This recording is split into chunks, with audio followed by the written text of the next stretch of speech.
Nós podemos fazer um momento de interação agora. Eu falei, e expus e todo mundo começa a falar, não quer parar nunca mais. E vocês ficaram participando aí ativamente, porém sem direito à voz. Agora está na hora da voz. Podemos perguntar. Quem quer fazer perguntas? Diga, querida.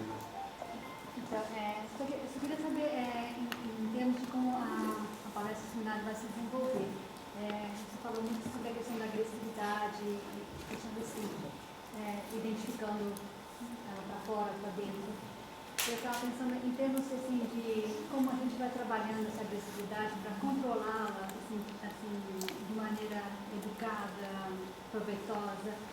Se você vai falar mais sobre isso. Ok. Pergunta fácil. Eu gostei muito da parte que você falou da questão, né, dos processos pré-natal, né, dos traumas.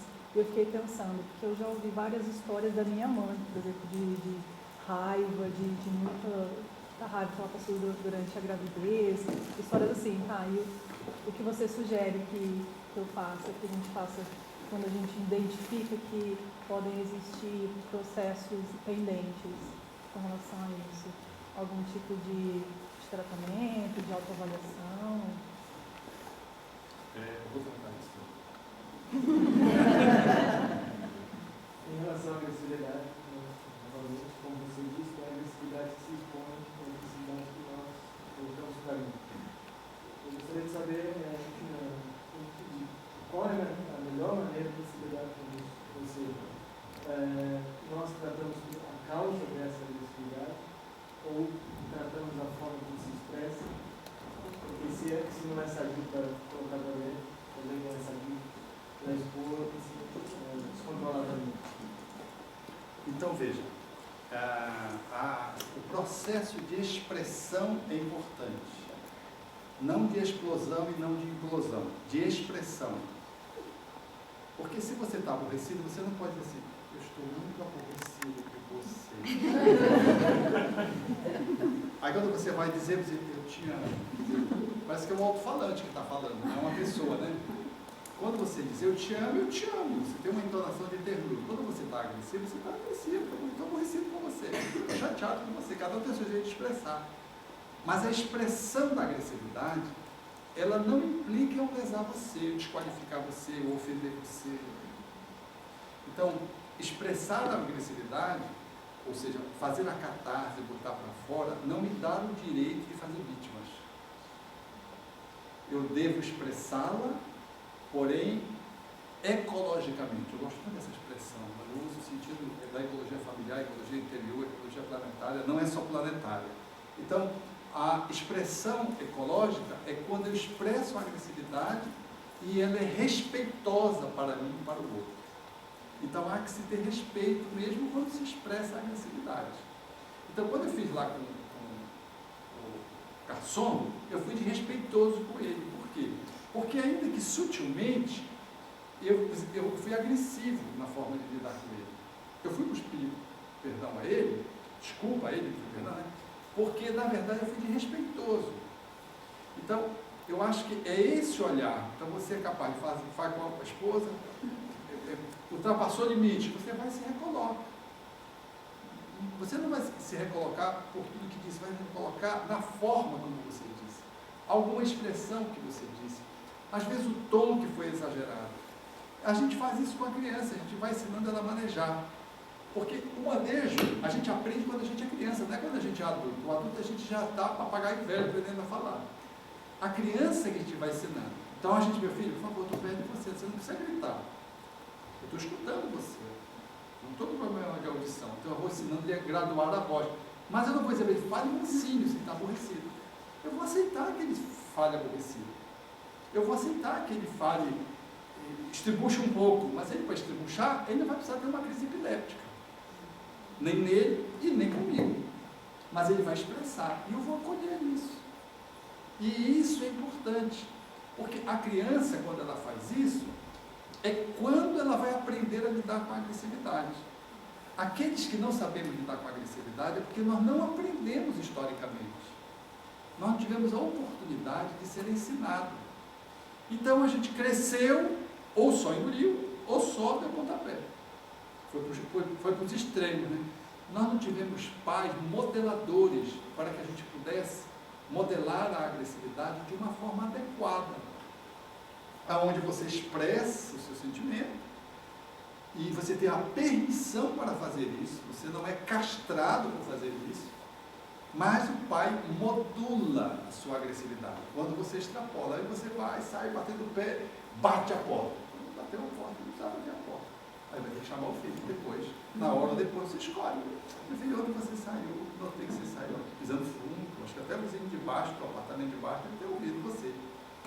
E até que você, a porta, não sei se foi o vento, ou se foi você mesmo. Quer dizer, se você já vem trabalhando isso, o filho já vai dizer, pai, foi mal. Ele já reconhece, então ele está atento, ele está trabalhando a agressividade, porque se ele é um espírito belicoso, ele não vai aprender na primeira fala, ele vai ser um treino, você tem que ter paciência, porque se você pegar muito duro, você castra, ou ele te enfrenta e vai ser pior emenda do que o soneto. Então você vai manejando com ele, e já tem outro que é tranquilo, mosca morta, né? Está aborrecido, é uma mosca morta, e aí você, meu filho, aí você vai futucando ele, meu filho, por que você está assim? O garoto tem 7 anos. Porque você está triste, você não gostou? Não gostei. Então fale que você não gostou. Aí ele começa a falar e pronto. Aí você estimulou ele a botar para fora, porque esse vai aprendendo a ficar para dentro. Então vai ser mais tarde aquele casal, aquela mulher ou aquele homem, que fica aborrecido e fica 3 dias que a mulher, ou se pode ser um homem, a mulher já sabe que ele está aborrecido, porque 3 dias ele não fala direito. Ele não aprendeu quando criança a falar da agressividade dele, aprendeu a silenciar. Mas a gente não pode silenciar quando precisa falar. E quando a gente precisa silenciar, a gente não pode falar. É que a gente troca as coisas e faz as coisas no momento errado. Quando Pilatos perguntou para Jesus o que era verdade, ele silenciou, não cabia falar. Então, mas quando um soldado deu um bofete nele, ele disse, por que tu me bate? Se eu falei mal, dá prova deste mal. Mas se eu falei bem, por que tu estás me batendo? Por que tu estás me agredindo? Olha lá. 2 momentos paradoxais. No momento que ele é agredido, ele fala. No momento que o cara faz a pergunta, ele silencia. Respeitando ecologias. Respeitando contexto. A gente sempre precisa contextualizar. Então, um filho que segura muito e eu estimulo a falar, ele vai ser o adulto mais tarde que vai conseguir falar. O filho que explode e que eu modulo a agressividade dele, ele vai ser um adulto mais tarde que vai botando a agressividade para fora dele, ele vai esvaziando essa agressividade à medida que ele vai crescendo, sendo educado, e mais tarde ele vai poder tratar os assuntos diplomaticamente, dialogar, mostrando a sua intemperança relativa num dado momento, mas sem fazer vítimas. Então é esse o manejo da agressividade que precisa ser posto. Então, expressar o sentimento. Isso é muito bom, expressar o sentimento. Para que a emoção flua no canal. No entanto, se eu retenho, causa enchente. Mas se eu superestimulo, o processo igualmente desborda e não fica bom, não fica bem. Então vejam que é um trabalho. Se um filho é mais introspectivo, você tem que estimular a extrospecção. Se um filho é muito comunicativo, você tem que estimular a interiorização. Você faz movimentos diferentes. Ama os filhos igualmente, mas cada filho tem um jeito de ser. Tem um que é estabanado muito para fora, você puxa. E o outro que é muito para dentro, você empurra para temperar. Esse introvertido sempre será mais introspectivo. O extrovertido sempre será extrovertido, mais extrovertido. Mas você vai temperar para que ele saia dos excessos. Que a introspecção não se transforme numa timidez vergonhosa que impeça a pessoa de ir adiante, e para que a extroversão não seja aquela que não deixa ninguém falar, onde você chega e a sua fala silencia todo mundo e você se torna uma pessoa socialmente inconveniente. Então, veja o manejo que você vai fazendo. Isso a gente faz quando a gente é criança. Quando a gente já é adulto, aí o processo é desafiador, é mais difícil. Porque a gente não aprendeu quando tinha que aprender. Quando a gente é criança, como diria o espírito para Segismundo, né? Segismundo, pense em ser criança para que um dia você possa aprender a ser homem. Por isso que a gente reencarna, vulnerável, flexível, como uma argila dúctil, suscetível de ser modelada. É nesse período da formação do ego que nós vamos estruturar uma personalidade que vai nos facultar ser um jovem legal e um adulto maduro. Mas se a gente não fez isso, aí nós temos que fazer o serviço inteiro para o adulto. E às vezes já com sinais de doenças, distúrbios emocionais e às vezes de transtornos mentais. Porque esse processo, tanto um para o outro, tanto na emoção, do medo quanto da agressividade, se ele vai muito para os extremos, ele acaba comprometendo a nossa harmonia emocional e comprometendo o nosso aparato mental. E fazendo conexões espirituais de baixo teor vibratório e configurando os quadros obsessivos. Então, vamos aprender a silenciar.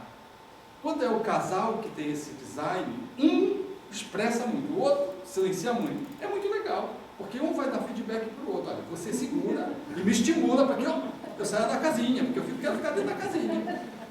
Então, é legal isso, um casal de namorados, onde um fala muito, outro fala pouco. Mas não se dão bem porque um fala muito, fala pouco. Eu falo por eles dois.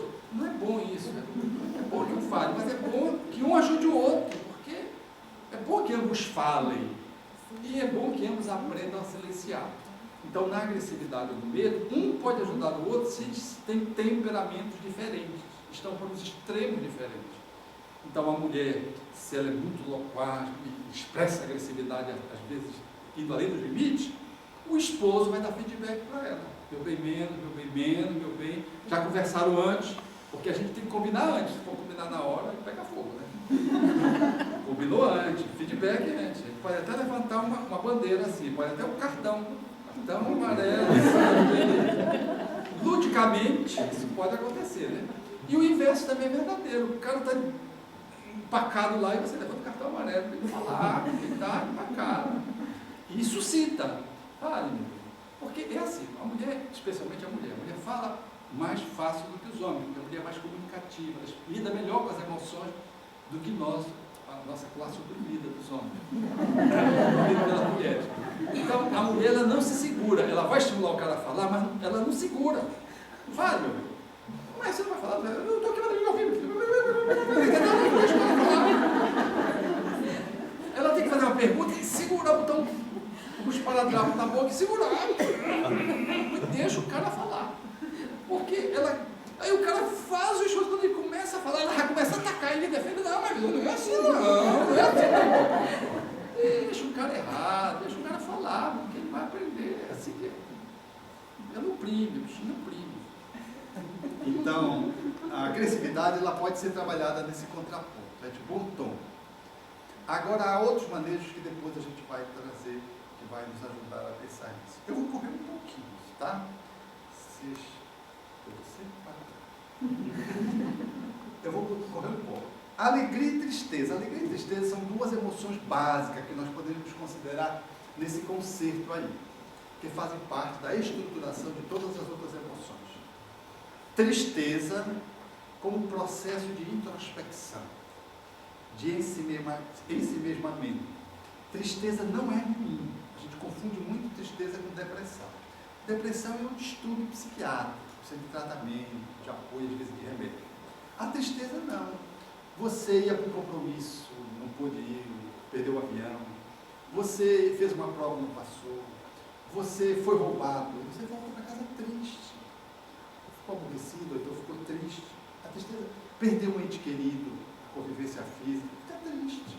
Um animal faleceu da sua estima, você fica triste. É normal a tristeza. É na tristeza que nós fazemos o melhor estudo de nós mesmos. Nós aprendemos a combater a tristeza como se a tristeza fosse uma doença, uma coisa ruim. Não é ruim. O que é ruim é eu ser um triste crônico. Eu estar sempre triste. Aí já é um processo que sugere um outro olhar, um olhar diferenciado. Porque pelo que eu estou sempre triste. Mas se eu estou triste, eu tenho que aproveitar a tristeza para me olhar, para aprender mais sobre mim, para poder aprender a me desprender do meu apego, que estou muito apegado, para poder aprender sobre as minhas relações cujo ciúme me comprometeu, para aprender que eu estou triste por causa da inveja, eu vou aprender pelo que eu sou invejoso, e eu vou fazer um estudo de mim mesmo. É na tristeza que os poetas melhor compõem. Já deram-se conta disso? As músicas mais belas, os poemas mais belos, eles saem da tristeza. Mas tristeza não é ruim. Agora a depressão é. A depressão, ela não é permitida como um processo de normalidade. Ela é uma alteração que precisa ser tratada. E o limiar da tristeza para a depressão é um passo. É um passo. Então, tristeza, acolha se você estiver triste. Alguém pergunta assim, você está triste? Se você estiver triste, estou triste. Não fica dizendo, não. Aí ri. Aí fica um riso maluco, melancólico. E dá vontade até do outro chorar. Poxa, você tá. Então, acolha a tristeza como um processo que é seu. Não tome isso como um processo depreciativo. Então, tristeza porque você está tendo que lidar com algum conteúdo teu que você não está conseguindo superar. Às vezes a gente está lidando com uma dificuldade que a gente não está conseguindo avançar em relação a ela. Ou você está trabalhando sua agressividade, teve uma explosão, e você fica triste com você, porque explodiu. Já fazia 2 meses que não explodia toda semana, agora faz 2 meses, você explodiu, avançou, não avançou. Mas fica triste porque você não queria explodir. Fique triste. É normal isso. Aproveite a tristeza e não a tome como uma coisa negativa. A alegria também. Se a tristeza ela comparece como algo normal, a alegria igualmente, né? Não podemos ter culpa de ter alegria, porque tem gente que tem culpa. Quando começa a rir muito, eu estou rindo muito, estou rindo. Quer dizer, fica com raiva, fica com medo de ser alegre, porque parece que a alegria vai levar você a alguma coisa ruim, porque foi lhe ensinada na infância que muito riso, pouco siso. Né? Então, quem muito ri chora, muita alegria é sinal de choro. Aquelas falas dos pais que queriam dormir e as crianças não queriam dormir. Então, a alegria é bom, pessoa alegre é bom. Então, agora, uma pessoa alegre não é uma pessoa que está rindo toda hora, porque a pessoa que está rindo toda hora é uma pessoa esquizofrênica. É o riso sem razão. O riso sem razão é um riso imotivado, né? Então, a alegria, ela faz parte da alma e ela é muito boa, e ela é saudável. E quanto mais alegre nós estivermos, mais o nosso corpo vai se impregnar energeticamente de bons fluidos, vai ativar o sistema imunológico, você vai ficar melhor posto, todo o seu corpo vai funcionar melhor, sua musculatura, as suas glândulas, você funciona melhor se vive alegria. A alegria, a gente não pode poupar a alegria, reduzir a alegria.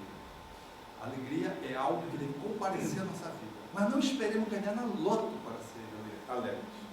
Porque nem sempre ganhar na loteria representa uma alegria. Às vezes é uma tristeza, né?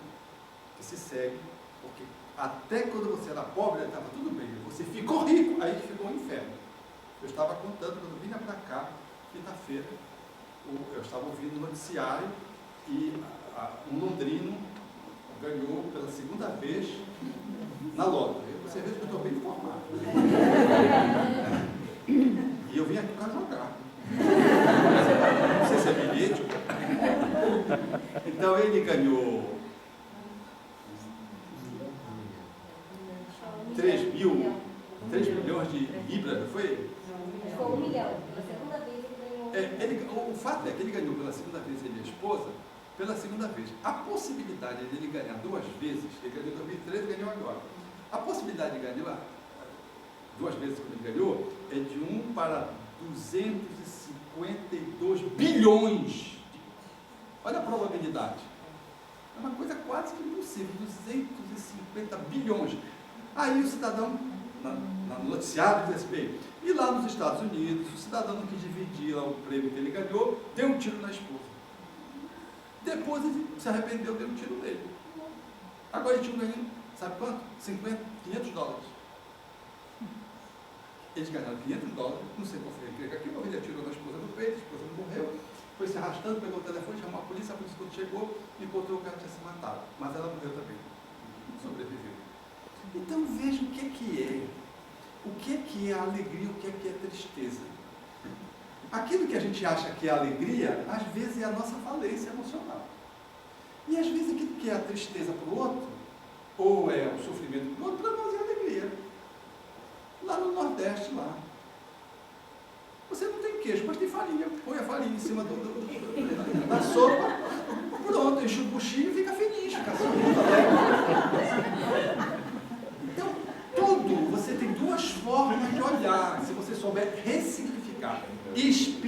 que aprender a ressignificar. Não é ser conformista, acomodado, conivente com a inércia e a preguiça, não. Mas é ter a arte de fazer boas ressignificações. Diante de um evento que foi desagradável, de sucesso, uma vicissitude qualquer, você ser capaz de olhar o de positivo que há para aquilo. E você pode fazê-lo, se treinar essa arte. Então você vai maximizar a alegria. Porque você vai tirar a alegria de mesmo de situações que são situações desagradáveis. Porque uma situação que pode se parecer agradável, que todo mundo quer, outro dia eu vi um garoto que ganhou uma caneta com a Montblanc, referente a uma edição, fazendo alusão a Einstein, que eram 1000 canetas que foram feitas, numeradas e tudo. A caneta custava R$10.000. E quando a mãe foi dar de presente para o garoto, porque fez um sucesso do ponto de vista de estudo, o garoto disse, eu não quero não. Não quero não. Aí deu, o que ele ia fazer com aquela caneta? Aí deu para o irmão. O irmão disse, eu não quero não, porque eu vou ficar tapagiando essa caneta aqui. Quer dizer, olha a ideia do garoto. Eu vou ficar escravo tomando conta de uma caneta. Aí a caneta foi para o cofre. Quem é que vai usar essa caneta? Os netos que vão brigar pela herança. Isso é felicidade? Estão entendendo? Então, a felicidade, a alegria que podemos sentir, nós vamos esperar coisas. Por quê? 15 anos, casamento, é uma vez na vida, outra na morte. Não é verdade? Agora, o dia a dia te suscita 1000 coisas, então você passou a ter uma cerejeira florida. Passamos aqui, quando viníamos com a crise, uma cerejeira florida. Eu fiquei feliz de ver aquela cerejeira florida, ao vivo, porque eu só vejo pelo WhatsApp, pelo Facebook, eu disse a ela assim, se tivesse tempo eu ia bater uma foto dessa cerejeira, para fazer inveja pro pessoal lá do Pará. Então, uma cerejeira, pode parecer uma coisa simplória, mas gente, isso é motivo de alegria, você extrair do menor o maior. E das situações de reversas, contraditórias, ambivalentes, você ser capaz de dar um novo significado para elas. E poder ter um olhar sempre otimista, sem negar a realidade. Essa é a possibilidade de ser alegre. E em outras situações, inevitavelmente, você se sentir a tristeza, porque você vai ressignificar, por exemplo, a perda de um filho. É lógico que você pode ressignificar, mas isso não vai impedir que você fique triste. E nem deve impedir isso, porque se você impedir de ficar triste, você pode desenvolver uma depressão. É melhor viver a tristeza. Mesmo sabendo que ele desencarnou, que não morreu, que você vai poder se comunicar com ele pelo sono, pela reunião mediúnica, quando você desdobrar. Mesmo sabendo tudo isso que o Espiritismo nos ensina, isso não nos impede de chorar o filho, de ter que ficar triste, fazer um luto, precisar de um mês, 2 meses, mas eu não vou ficar 5 anos fazendo um luto, porque aí já é tristeza e depressão. E eu não vou negar a desencarnação do meu filho, dizer, não, meu filho é espírito de luz superior, vamos fazer uma festa aqui, vamos botar aí o poeta aí, o Elton John aí, vamos quebrar e vamos fazer. Não é assim. Nós vamos ver o contexto e vamos viver a tristeza, temos que viver, sem nublar a alegria que pode coexistir. Quando eu tive um irmão que desencarnou, ele estava recém-formado, 6 meses de casado, com a vida aberta, com uma possibilidade financeira, porque ele foi o irmão rico, nós éramos irmãos, e ele foi morar com um primo meu. E esse primo tinha muitos recursos financeiros. Então nós éramos os irmãos pobres, ele era o irmão rico. Ele era feliz, porque ele era rico. Então ele acabou de se formar, 6 meses de casado, sofreu um acidente de carro, num carro recém-comprado, cujo carro na pista simplesmente deslizou sem nenhum motivo, segundo um dos sobreviventes, porque eram 4 pessoas que estavam no carro, 3 desencarnaram, o sobrevivente narrou como é que foi. O carro tinha recém-comprado, não tinha nem um mês de uso. Na Belém, Brasília, descarregou lá, deslizou numa chuva, bateu e ele desencarnou. Então, desencarnou ele, desencarnou 2 primos, um que o criou, que era como se fosse um pai afetivo para nós, família. Então, foi uma situação muito desagradável, um impacto. Mas se você, isso foi 2 horas da tarde. Se você chegasse meia-noite em casa, nós estávamos rindo. Nós não estávamos rindo da morte, nós estávamos rindo dos casos contados em torno da desencarnação, dos espíritos que voltaram, como é que eles se apresentaram. Aí eu olhei aquela situação engraçada, minha irmã desencarnou hoje, nós estamos rindo nesse momento à noite. E eu estou dizendo nós, é minha mãe. Que mãe? Mãe é mãe, né? sempre desafiador. Você vai viajar para outro país, já chora, imagina desencarnando. Então, nós estávamos rindo, mas o motivo sugeria riso. Porque falava da vida após a morte, falava de tons engraçados da alegria, da vida após a morte, do que desencarnou, veio ajudar o que ficou chorando. Então, estavam rindo desses casos, estavam sendo narrados ali à noite em casa, em grupo. Lógico que no outro dia, no sepultamento do corpo, chorou-se, normal. Então, vivíamos a tristeza, ao mesmo tempo que ressignificando, vivíamos momentos de alegria. Então, isso é normalidade da alma. Faz sentido, né? Não segure a sua alegria. Ou seja, não castre a sua alegria. Não posso ser alegre porque o meu irmão tem problema, a minha mãe tem comida, o meu pai se suicidou, não posso ser alegre. Então, é você o quê? Quer dizer, eu vivo uma doutrina que proclama as boas notícias, a alegria. E aí eu vou ficar me castrando? Ou então achando que se eu rir muito, eu vou chorar? Ficou mostrando muitos dentes. Até hoje se tem essa expressão. Mostrou muitos dentes.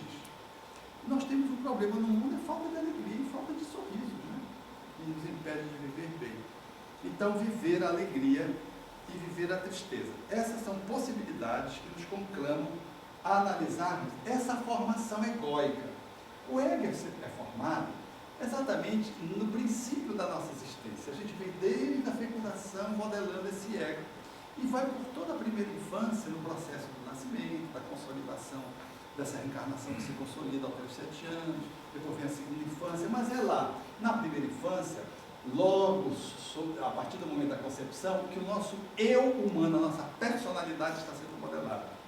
É isso que faz eu lidar com essas estruturas básicas e me faz lidar com as outras que derivam dessa. O ego, ele precisa estar, portanto, bem posto para que eu evite algumas coisas, que é, na agressividade, eu cambar para a violência, para o ódio, para a crueldade, no medo, eu resvalar para a fobia, que é exatamente o extremo do leito do rio, é quando eu vou me aproximando da margem, eu vou encalhar. Se eu saio do leito do rio, me afastando do canal, que é aquele lugar legal que a gente já falou, né? Vou me afastando, eu vou para a periferia e aí eu vou encalhar. Então, quando eu não lido muito bem com o meu medo, eu estabeleço meus processos fóbicos. E aí já não é mais medo saudável, já que tem um medo saudável, já é um processo da disfuncionalidade do mecanismo da alma de se autoproteger, de se autoconservar, né? Os nossos medos, todos eles nos reportam ao medo da morte. O medo da morte é o medo básico, ele estrutura todos os outros medos, que vem do instinto de conservação que a natureza nos dotou, segundo os espíritos era Kardec. Está lá na lei de destruição e lei de conservação. Então, é um processo que é inevitável a destruição, mas a conservação é o contraponto. Mas a fobia, ela é um distúrbio. Como a agressividade é um distúrbio, como a depressão é um distúrbio, como a euforia é um distúrbio. Esses 4 elementos que nós colocamos agora são emoções dissonantes da alma, que nos levam para desequilíbrio. Todas as vezes que deprimimos, estamos para além da tristeza, encalhando na margem do rio, além do ego, na fobia, estamos encalhando na margem, além da alegria, da euforia. Euforia não é entusiasmo. Entusiasmo é trazer Deus abundante dentro de si mesmo, conforme a etimologia da palavra.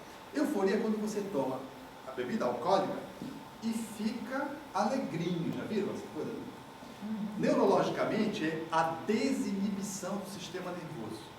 Aí você se desinibe, e aí você que é calado começa a falar, você que fala quer subir na mesa, você que é travado efetivamente começa a dar em cima da mulher dos outros, dos homens dos outros, porque tudo isso está travado, né? Quando você toma, você mexe com o superego e fica alegrinho, ou seja, entra numa euforia, que é o que o êxtase proporciona. As drogas euforizantes, elas fazem o que acontece conosco quando vivemos um quadro de humor alterado, que vai para além da alegria, e nós fazemos então o transtorno bipolar. O transtorno bipolar É exatamente, nós vivemos a depressão, além da tristeza, e vamos para o outro extremo, o outro polo, que se chama euforia. Então, quando a pessoa, sem droga, sem álcool, ela entra na euforia, no transtorno bipolar, o que é que acontece com ela?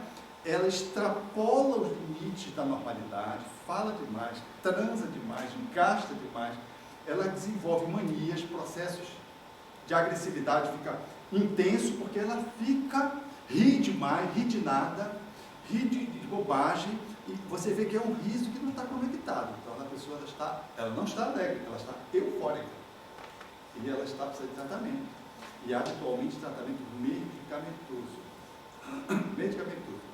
Então, esses são processos que não são desejáveis para a alma, essas extremidades aqui que nós colocamos exatamente no extremo daquilo que é a navegação no rio das nossas emoções, cujo ego precisa estar bem estruturado para poder lidar com essas emoções periféricas.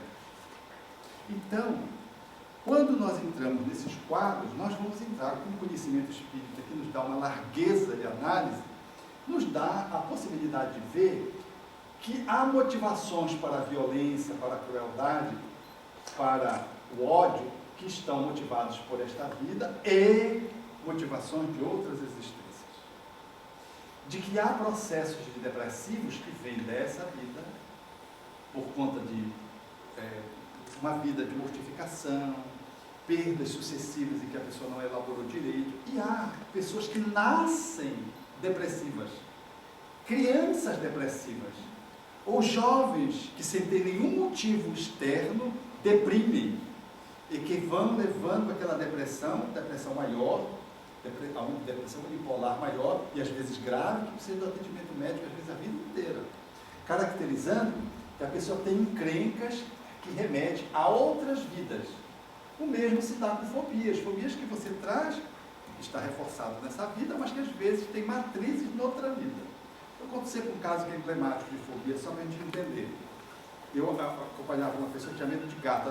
Medo de gato é um medo ruim.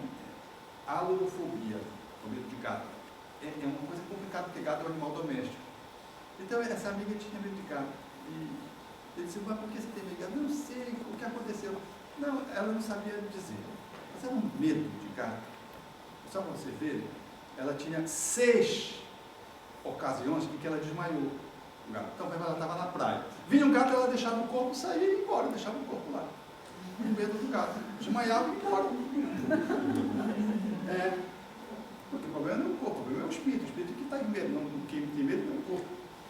Então, está no restaurante com o namoro pega, não pega, aí viu um gato subir em cima da mesa, acabou o namoro também, perdeu o namorado. Então ela situava as tragédias dela, afetivas, emocionais, sociais, por causa do gato.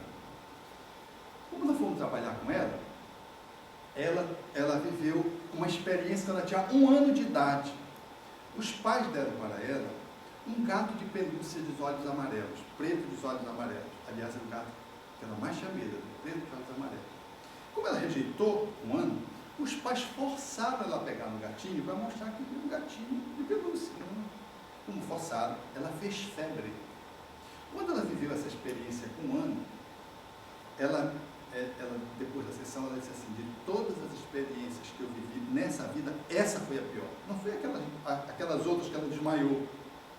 A de 1 ano foi a pior, ela fez 1 ano, fez febre.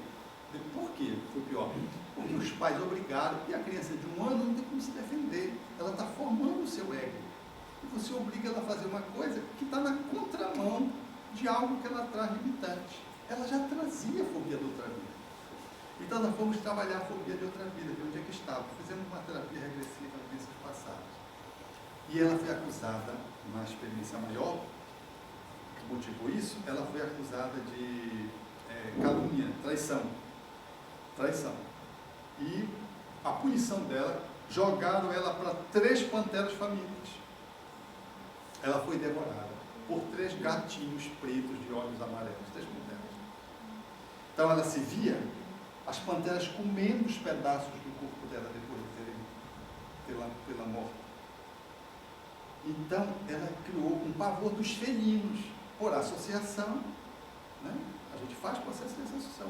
É o processo do medo, da autoproteção. Então ela botou o gato, e por isso os gatos pretos com os olhos amarelos eram os mais apavorantes. E por isso, e veja que coisa, né? O gato que ela ganhou quando ela fez 1 ano foi o gato preto com os olhos amarelos. Feliz. Então, é um processo fóbico, um distúrbio na emoção, que está para além do ego dessa vida, que repousa em vidas passadas, e só com a reencarnação a gente pode entender isso, e pode mergulhar para poder desativar isso e fazer um processo de elaboração e transformação desse medo, deixando que a pessoa possa fluir e viver uma vida mais saudável. Outro dia eu vi, era uma profissional da área médica que estava se formando, ia fazer o seu curso de experiência no interior e estava querendo abandonar o curso porque ela não queria ir para o interior, porque ela tem medo de osca. Osca é lagartixa, aquela que anda na parede. Vocês têm aqui? Não tem bichinho aqui, né? E são maravilhosos, eles comem todos os insetos. Aí não tem dengue. Quem tem osca não tem dengue. É lagartixa. Lagartixa pequenininha, aquela que anda na parede. Vocês conhecem, né? Ora, quem é que vai ter medo de osca? Pode entrar no Google, ver se osca faz mal para alguém. Ninguém. Não faz mal para ninguém. A osca é um bicho absolutamente inofensivo, inteiramente saudável, porque come os insetos. E ela com pavor da lagartixa pequenininha. E ela sabia que não era normal, porque ela é espírita, sabia.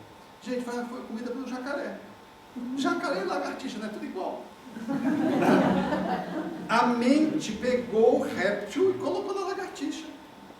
Quer dizer, jacaré, calango, aquela outra lagartixa maior, e a osguinha, aquele bichinho que anda na parede, tudo igual, tudo, entendeu? E dinossauro também. Na época do dinossauro nós não estávamos aqui, foi há 250 milhões de anos atrás, nós não estávamos aqui, estávamos elaborando.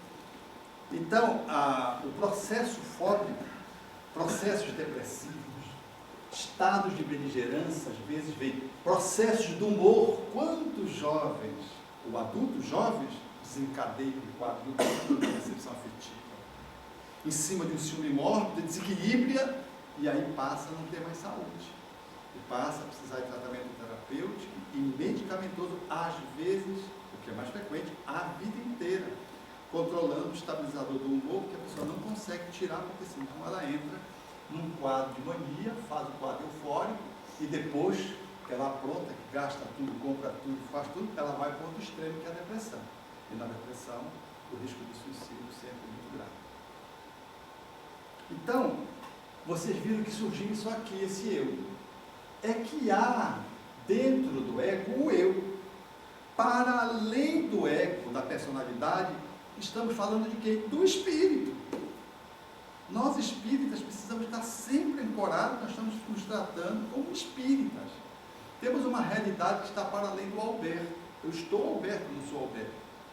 Eu tenho várias subpersonalidades, que são experiências de vida que eu venho tendo, mexendo com as minhas emoções, e o meu ser criado pelo divino, o ser que sou, o espírito que sou, a alma que sou, ela traz uma dimensão que é uma dimensão absolutamente divinal, que eu coloquei aqui o eu em português para diferenciar do latim do ego. O eu aqui, você pode colocar aqui o Cristo interno, o Deus com D minúsculo, o Buda interno, o Self, que Joana de Anjos propõe na psicologia junguiana. Você pode colocar aqui, somos deuses. E que Kardec, quando pergunta lá para os espíritos, o que é o espírito? O que é que os espíritos respondem? É uma centelha, um clarão, caracterizando-nos a nossa natureza de luz. Então, nós somos seres que estamos para muito além da humanidade. Nós somos seres para-humanos, não obstante também humanos. Nós temos uma realidade transhumana. Então, para lidar com as nossas emoções, que estão encrencados na nossa humanidade, nós precisamos considerar que nós somos seres que abundamos, que excedemos a condição de ser um ser humano, tendo um corpo de homem, de mulher, um nome. E que, para além disso, nós temos uma perspectiva interna profunda, que é o eu superior, na linguagem psicoterapêutica de Alba Perraco, o self, o Cristo interno, o Deus, que fala da nossa natureza de luz. Esse eu interior, aqui está a nossa maior encrenca. Ele precisa se comunicar com esse ego. Porque o nosso processo de adoecimento das emoções é que a gente vai lidar com as emoções apenas com a personalidade que somos. Então a gente não faz um movimento para mergulhar dentro de nós mesmos, para além daquilo que somos, para contemplar o Alberto. Quem está contemplando o Alberto? Eu, alma. Estou contemplando a personalidade do Alberto, o medo do Alberto, a agressividade do Alberto, a violência do Alberto, a tristeza do Alberto, a depressão do Alberto, a euforia, o que o Alberto tiver, o que tiver. Esse para além é o pulo do gato, diríamos assim. É a centelha que os espíritos disseram a Allan Kardec. É o Cristo interno. Então nós temos que fazer esse movimento de fazer esse mergulho interior para que, a partir daí, o nosso ego possa melhor ser estruturado, preferencialmente a partir da infância. Mas se não for na infância, depois quando somos adultos, porque nós estamos em permanente processo de reeducação. Não é verdade? Então, nós precisamos ir nessa instância nossa, que nos é inerente pela criação. Do mesmo jeito que as flores procuram o sol, nós procuramos o divino. O que faz a flor procurar o sol? É esse eu superior, esse princípio espiritual que forma a flor, o vegetal, e que faz o vegetal se esgueirar na fresta procurando a luz solar. O sol na busca do divino, na metáfora do divino. Então, nós somos seres que todos os nossos mecanismos, eles conspiram na busca do divino.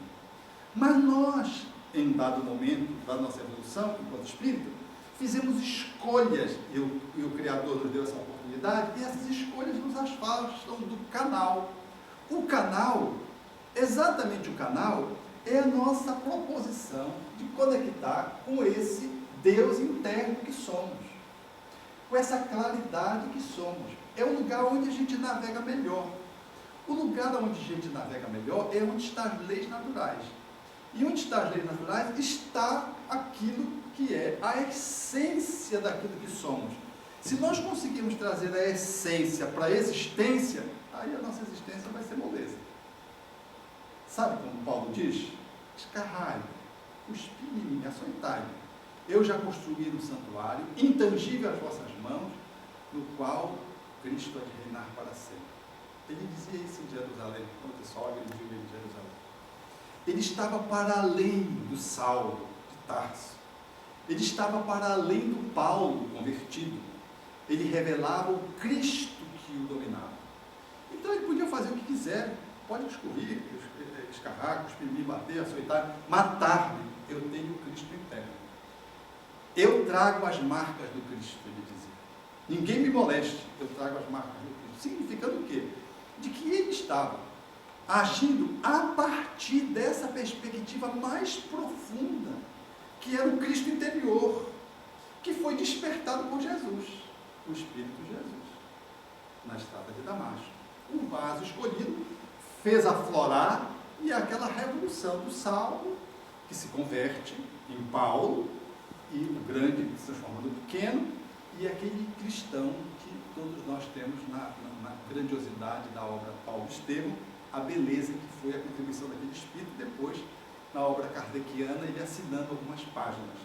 Então, esse eu interior, ele é a possibilidade de reestruturar o nosso ego, tratando o quê? Tratando essas discrepâncias, e estruturando melhor para que a gente viva melhor a alegria, melhor a tristeza, melhor o medo, melhor a nossa agressividade, transformando a nossa agressividade numa agressividade positiva.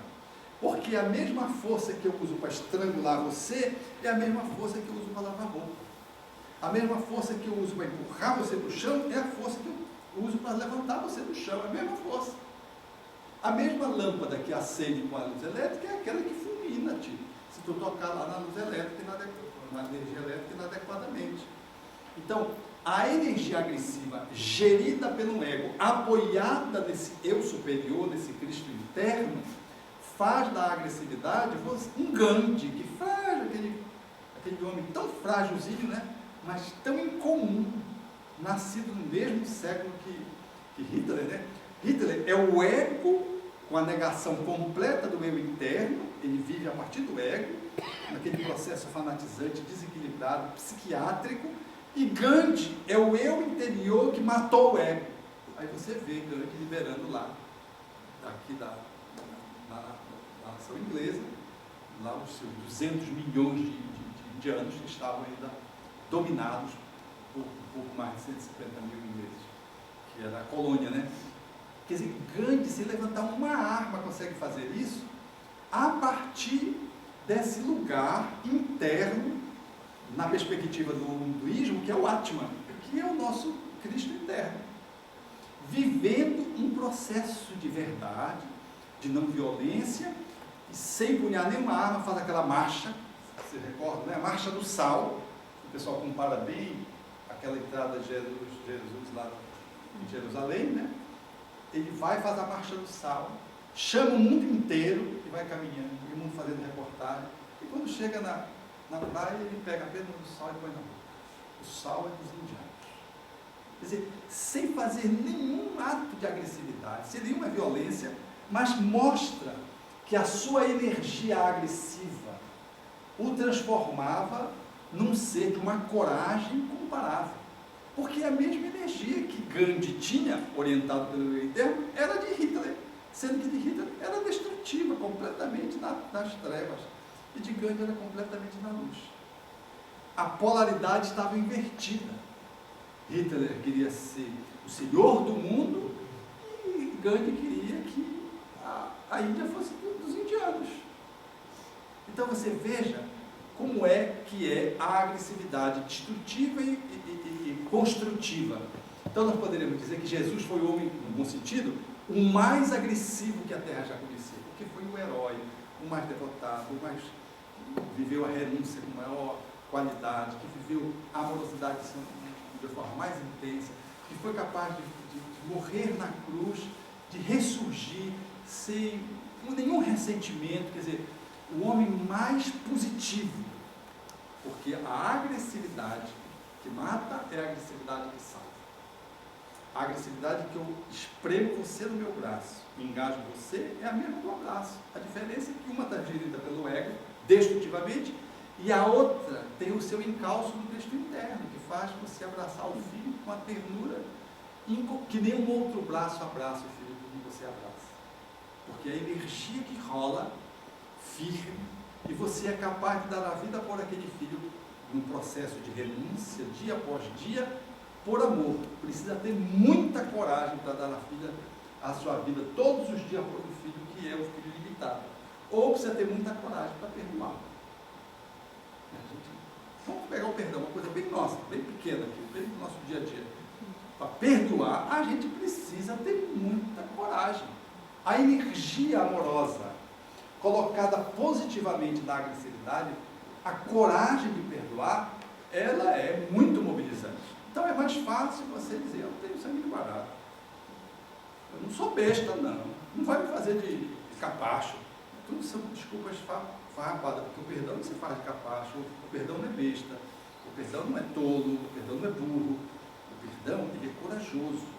Mas para você se perdoar, você precisa botar essa energia agressiva no campo da coragem, de ir ao outro e poder fazer o perdão.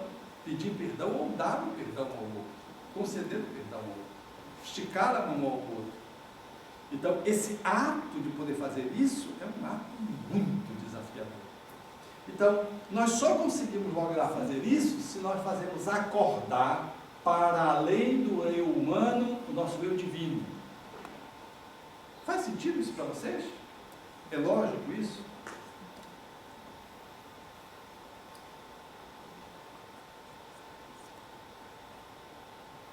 Então, quando a gente acorda, a gente transforma a tristeza em introspecção, interiorização, ensimesmamento, melhor conhecimento de si próprio, meditação. São atributos todos que derivam do manejo do eu, que pega a tristeza que é positiva e traz para o canal.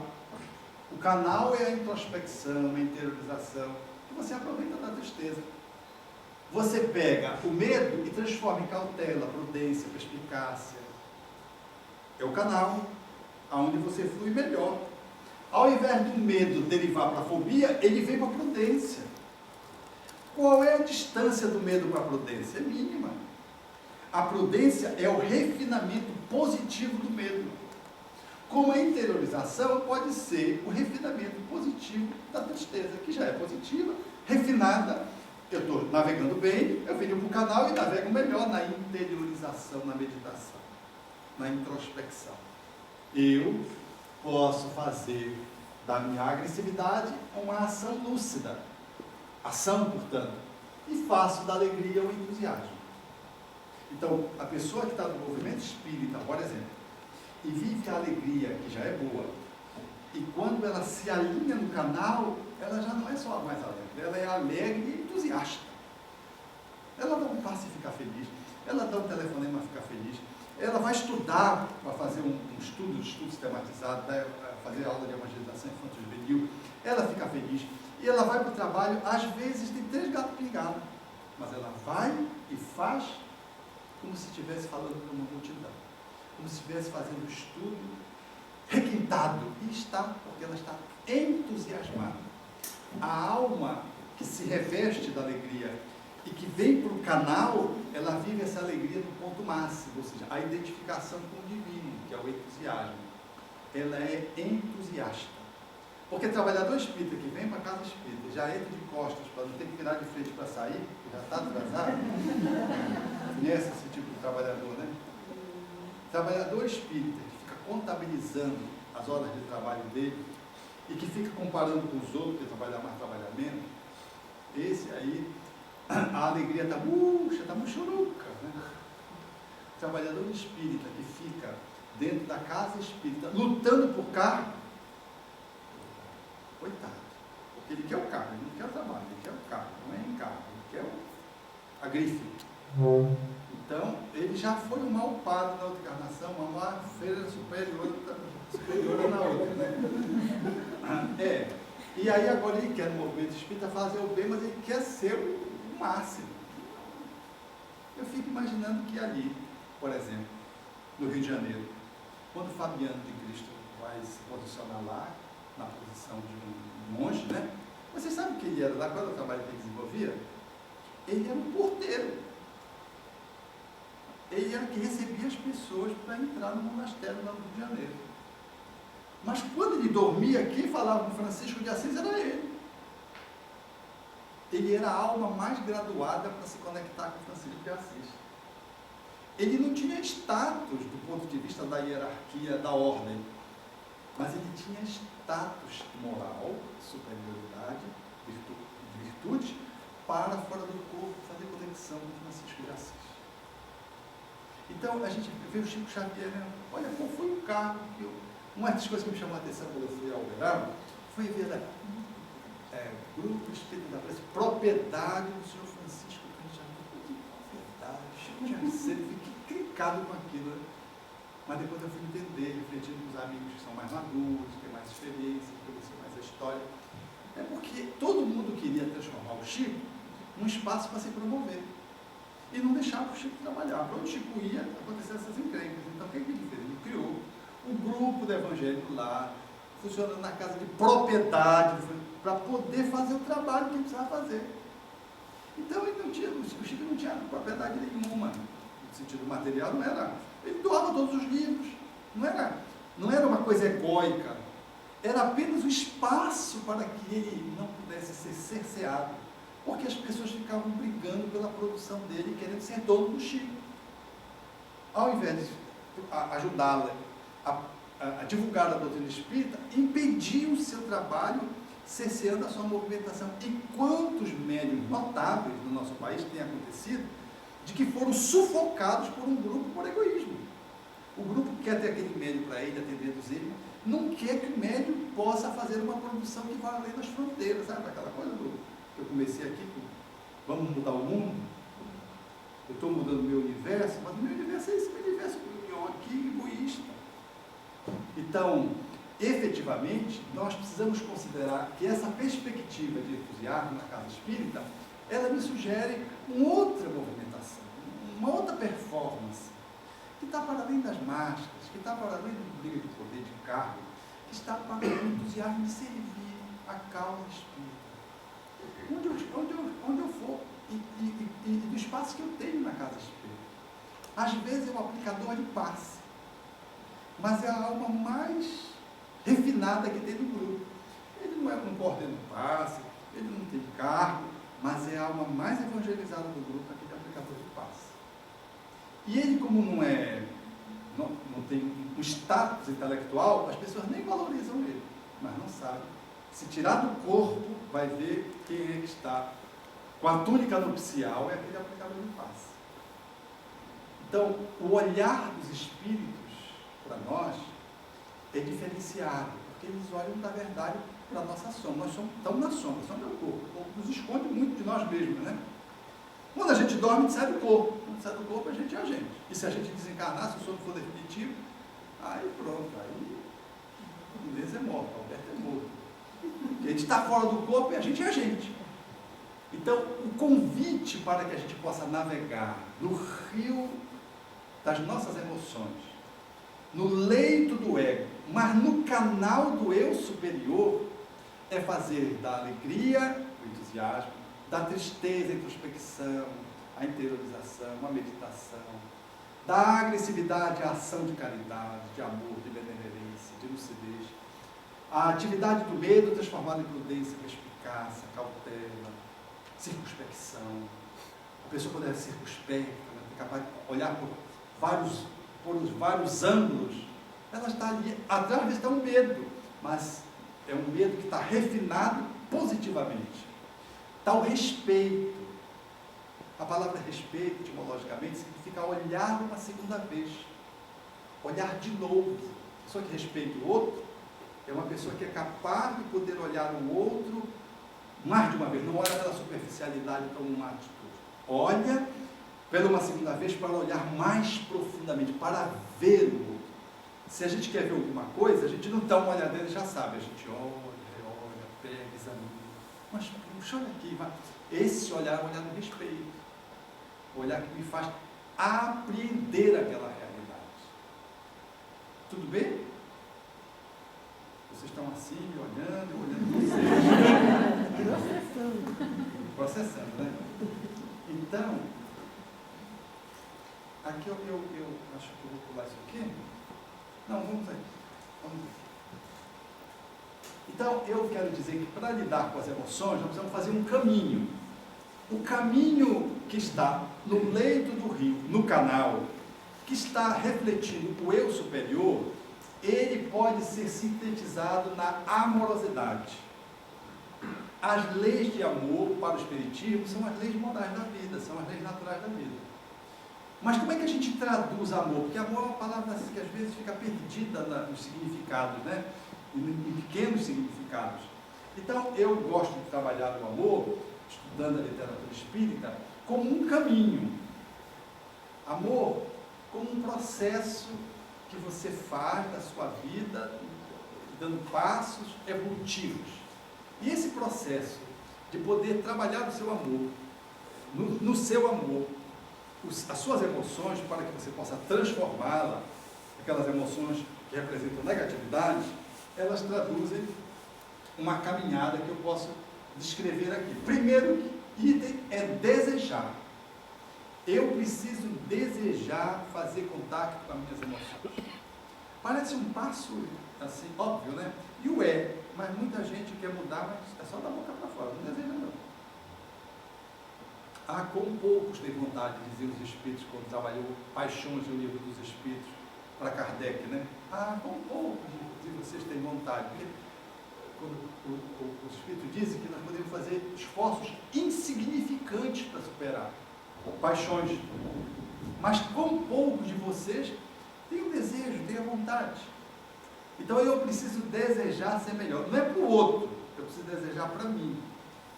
Eu quero melhorar, eu quero me tornar uma pessoa melhor.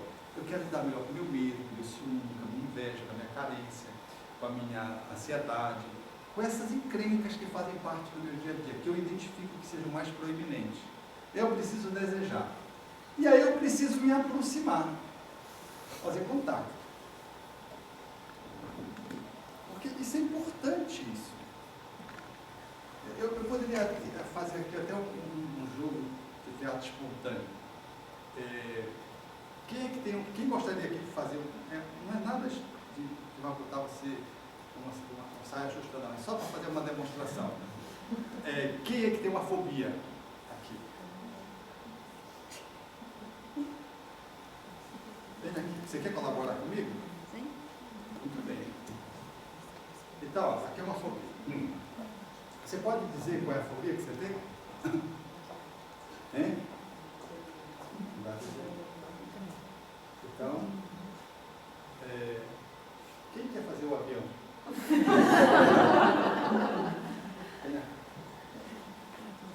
Então, é só essa que você tem? É fobia mesmo. Mas você anda de avião? Não tem fobia. Você toma remédio. Tem alguém que tem uma outra fobia mais assim, uma fobia maior? De que nem com remédio anda de avião? Porque eu tenho uma paciente que foi fazer lugar fechado, ela tem claustrofobia. Aí ela foi fazer aquele negócio lá na ressonância magnética. E aí, o cara deu remédio para ela. Quando botou ela no tubo, ela começou a estribuchar. E o marido foi, puxou ela do tempo. O médico ficou impressionado como é que ela podia, sedada, tomando dormonide. Começou a estribuchar quando entrou no tubo. Sabe o que era? Ela foi queimada viva, botaram ela no fogo da vida. Desculpa.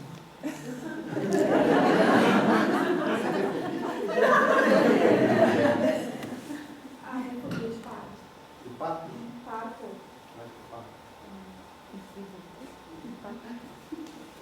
Parto e o avião. O avião é um parto, né? Mas eu vou ser o avião.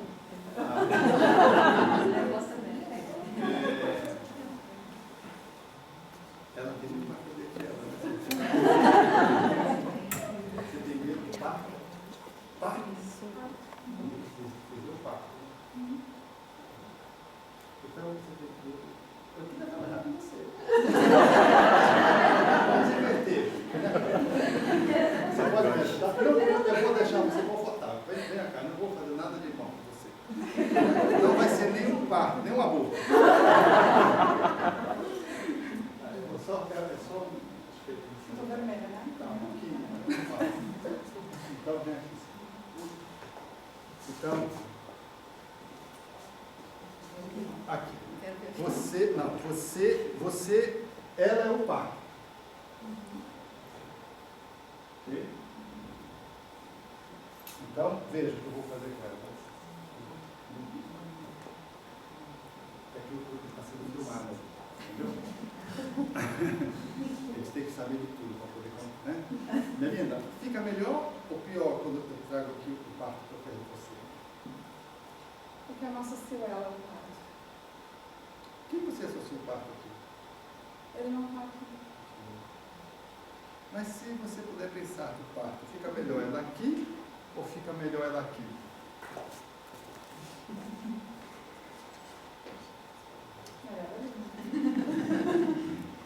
E se eu puder botar o parto... Não pode lanchar agora.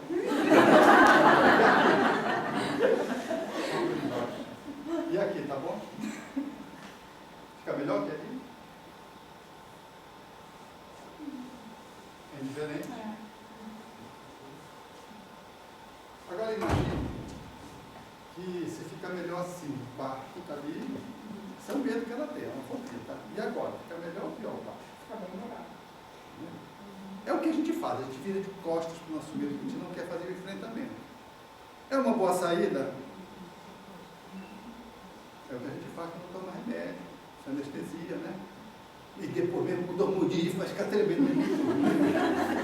Então, é melhor olhar, quem quer se enfrentar, essa é uma parte dela, é um medo dela dentro de parto, então é melhor olhar. Mas não dá para fazer, ela diz que fica melhor aqui, né? E do que ali, na verdade? Vai piorando, vai aproximando? Vai, com certeza. O que você acha que poderia fazer muito bem para você lidar com isso aqui, esse medo? Qual é um recurso que você acha que seria extraordinário para lidar com esse medo do pai?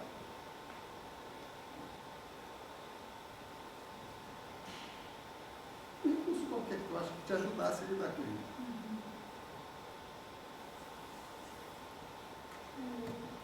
No meu caso, acho que a oração, as orações e a meditação também. A oração, ela te ajudaria pelo quê?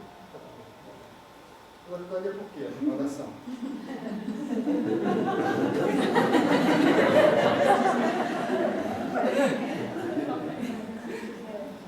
Então, aqui está a oração. Aqui representa toda a competência da oração. Tudo bem? Veja se fica melhor quando eu vou trazendo a oração. Com certeza. Com certeza, né? Fica bem pertinho. A oração estando aí, é possível agora aproximar um pouco? É menos pior do que estávamos agora? Menos pior. Vocês vejam o óbvio. Eu estou fazendo uma demonstração só para mostrar o óbvio. O óbvio é o quê? Se eu viro de costas para o meu medo, a pior coisa é você virar as costas para o inimigo. E os piores inimigos estão dentro de você, não estão fora. Não vire as costas para o seu inimigo que está dentro de você. Então é melhor encará-los, mantê-los sob a sua vigilância. Veja na fala de Jesus: analisai, orai, vigiai e orai. Então, vigilância. Vigilância. Eu tenho que manter os meus inimigos sempre sob o meu olhar. Um professor numa sala de aula, se ele quer manejar muito bem o educando, ele mantém sempre atento para o educando.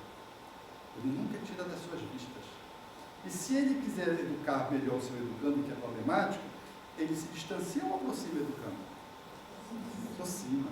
Mas se ele não tem competência, ele vai ter que buscar o recurso. Ele busca um recurso para poder lidar com o educando. Se ele tem medo do educando, se ele acha que o educando vai engolir ele, vai atrapalhá-lo, vai botá-lo em xeque, a sua autoridade de professor, a sua maestria em ensinar. Então, ele traz o educando para próximo, mas traz a competência junto. Se não trouxer a competência, ele não resolve. É lógico que com uma oração ela melhora. E aí ela pode se aproximar melhor do medo do parto. E se ela trouxer a meditação, olha lá, com a meditação ela pode até se aproximar mais um pouco. Não é verdade? Então, lidar com as nossas emoções, o manejo de lidar com as nossas emoções, primeiro, é contactar com elas depois de desejar. E eu preciso articular as minhas competências, porque isso aqui está dentro de mim. Isso não está fora de mim. Isso também está dentro de mim. Então, o inimigo está dentro de mim, mas os amigos estão dentro de mim também. É eu fazer um encontro de contas. Aquela parte, ela não é má, ela é apenas o quê? A minha imaturidade. E isso aqui é o que eu já amadureci. Então, se eu me aproprio disso, eu sou capaz de me aproximar ou deixar de me aproximar para poder estabelecer uma relação mais amistosa com essa área que me é ainda muito vulnerável. Eu estou dando esse exemplo do medo, mas podia ser para a agressividade, podia ser para o ciúme, podia ser como é para a fobia, entendeu? O fenômeno é o mesmo do manejo. Então eu não resolvo essa encrenca virando de costas e dizendo eu não tenho medo, eu não tenho medo, eu não tenho medo. E nem fazendo um enfrentamento selvagem. Eu respeito o medo, que ficou exagerado, fóbico, respeito uma distância e vou me apropriando de recursos. Quanto mais esses recursos estão comigo, mais eu me sinto forte. E maior eu tenho chances para ressignificar, transmutar a minha encrenca e transformar aquela imaturidade em aprendizado, porque tudo que está dentro de mim é material para que eu possa me transformar e tornar uma pessoa melhor. Ficou curado no medo do pai. Então é necessário fazer contato. Não fuja de você fugindo de uma parte de você, porque ela vai puxar o seu tapete. Então é necessário estar muito atento. E em essa atenção, faz com que você, em desejando, contactando com ela, você se aproxime, a fim de que em processo de aproximação pela convivência, como você fará com um educando que você traz para próximo, apoiado nos recursos que você vai articulando, você conhece melhor o seu medo, porque todo medo é o quê? É a lagartixa, é o jacaré que eu estou confundindo com a lagartixa, é a pantera que eu estou confundindo com o gatinho, né? São experiências, é o parto da mãe que eu peguei da mãe, que não é meu, que eu peguei da mãe, achando que ia morrer, eu peguei o medo da mãe. Eu vou então devassando dentro de mim e vou conhecendo o que está dentro de mim e podendo ter um novo olhar.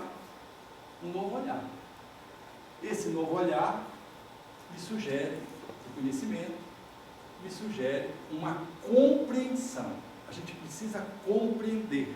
Se a gente não consegue compreender, a gente não consegue fazer o processo do passo de transmutação. Então, é necessário compreender. Então, eu vou estudando eu compreendo, compreendendo eu me torno consciente. Eu faço o processo de aproximação para a consciência. Aí eu aceito. O processo da aceitação não é do conformismo, da cumplicidade. É o processo que agora eu sei que eu tenho isso aqui dentro de mim. Agora sim, agora está claro para mim. Agora eu sei porque eu tenho medo do gato, porque eu tenho medo da lagartixa, porque eu tenho medo de não ser filho da minha mãe, entendeu? Então é um processo que você vai, que começa no desejo, mas que você vai, toma consciência, entra no processo de aceitação, e aí você vai para transmutar, transformar. Transformar é dar uma nova forma, é pegar algo e transformar noutro, porque a gente tudo transforma, nada a gente extermina. As emoções, elas são transformáveis. Então, o processo emocional de transmutação, ele vai se dando nesse passo que caracteriza o espírito, que é a sua transformação interna. Esse caminho que eu estou fazendo aqui, eu chamo de caminho da amorosidade. O caminho da amorosidade é o beijar. O caminho da amorosidade é muito mais do que isso. Beijar pode ser um ato de amorosidade. Mas o caminho de amorosidade para comigo, de alto amor para comigo, é alguma coisa que me implica. É alguma coisa que me faz.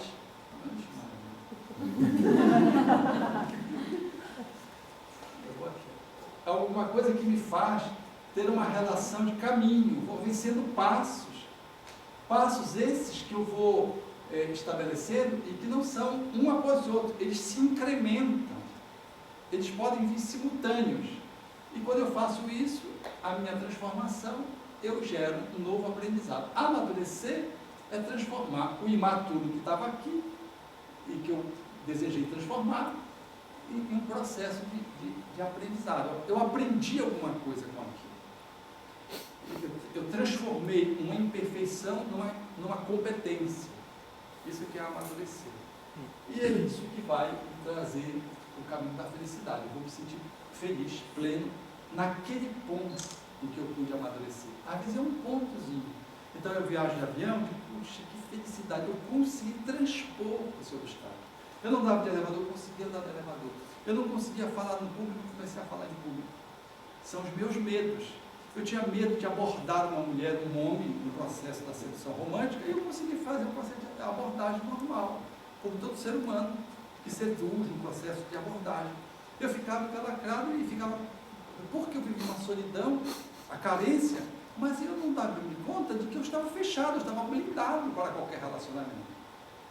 E eu passo agora a ficar disponível e sou capaz de abordar alguém que me suscite interesse de uma forma ecológica, de uma forma normal, nos processos de aproximação afetiva. E nem está fechado para isso. Isso é um processo de transformação que eu vou elaborando dentro de mim mesmo e consigo elaborar e me sinto feliz quando eu consigo isso. O que nos faz feliz é essas pequenas conquistas que a gente vai fazendo no campo da nossa alma. São pequenas vitórias que nós vamos conseguindo, que se transformam em aprendizado, em riquezas interiores, em talentos da alma, e que antes era a minha encrenca. Por isso que eu costumo dizer, aonde tem a dor, tristeza, que gerou depressão, dor do medo, que virou fobia, dor da agressividade, que virou violência, dor da alegria, que pode ter se transformado em euforia. Aonde tem a dor, tem uma parte imatura, e se eu transformo, a dor se transforma em dom. Onde tem dor, tem dom. Então, basta que eu possa fazer o processo da conversão. Agora, esse basta fazer o processo da conversão é todo um caminho que demanda tempo e que exige esses passos que didaticamente aqui eu pus para mostrar como é que a gente consegue vencer essas etapas. Vamos para o nosso